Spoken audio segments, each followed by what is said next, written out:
Picture this. It's the late 14th century, and England feels like it's falling apart at the seams.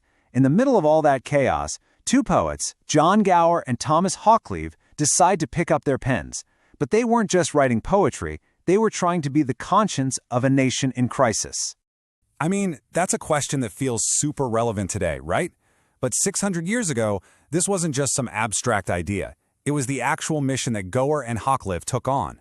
So how exactly did they speak truth to power in a world of plague and rebellion? And what can their totally different approaches teach us about our own time? Let's dive in. All right, so to really get these guys, we've got to jump in a time machine and go back to their world. And let me tell you, this was not the England of fairy tale knights and chivalry. This was the late 14th century, an era that was defined by crisis, a real age of anxiety. I mean, you had the Black Death, which had just devastated the population, leaving these deep, deep scars. Then there was the Peasants' Revolt of 1381, which literally shook the foundations of the social order. And on top of all that, the government itself was a mess. This was the world of fear and uncertainty that Gower and Hoccleve were writing in. Okay, so here are our two main guys, and you can see right away they are worlds apart.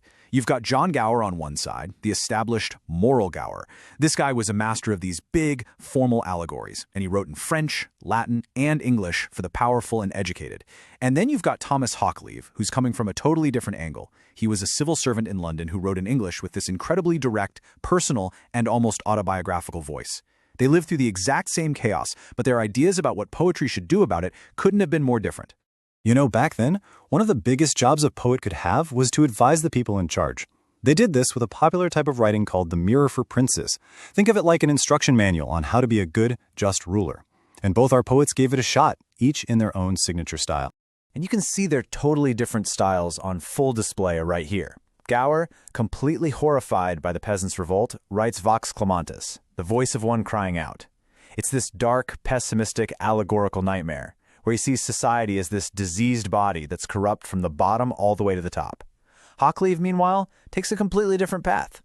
His Regiment of Princes is a practical, almost point-by-point guidebook for the soon-to-be King Henry V, spelling out the exact virtues a good leader needs. So Gower's whole thing is big, sweeping allegory. He's not just listing problems. He's painting a picture of a nightmare where the entire social body is sick and just collapsing on itself. You can just feel his disillusionment. He sees the revolt not as the cause, but as a symptom of a much deeper moral sickness. Hoccleve, on the other hand, is way more direct. No messing around. His message is practical. Fix the person at the top, and the rest of society will start to heal. So where Gower is diagnosing the sickness of the whole social body, Hoccleve is trying to write a very specific prescription for its leader. So all this worrying about society's problems pushed Gower to write his absolute masterpiece.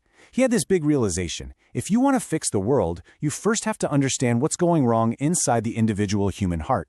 And that exploration became one of the greatest works in all of Middle English literature.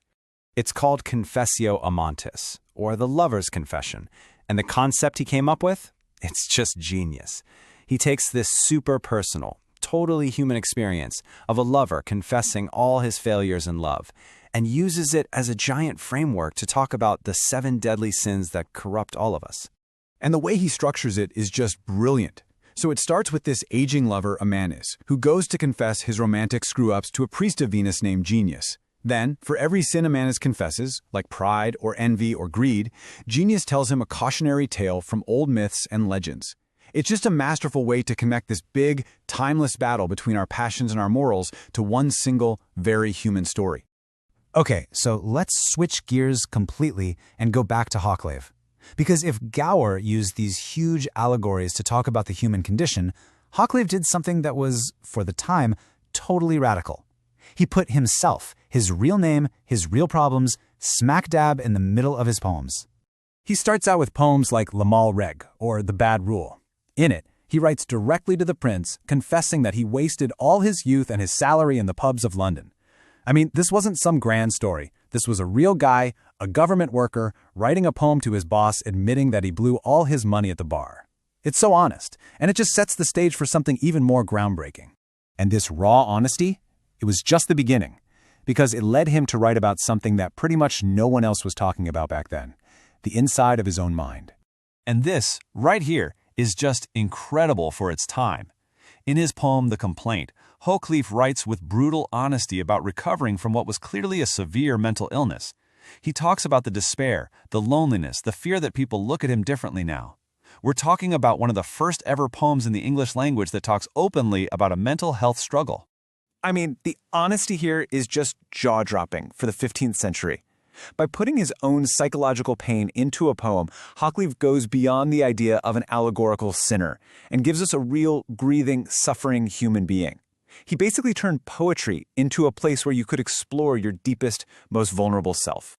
So after all that, what's the big takeaway from these two amazing poets? Well, you've got one guy who's trying to diagnose the whole world, and another who's brave enough to diagnose himself. But at their core, both of them believed poetry had a vital moral job to do.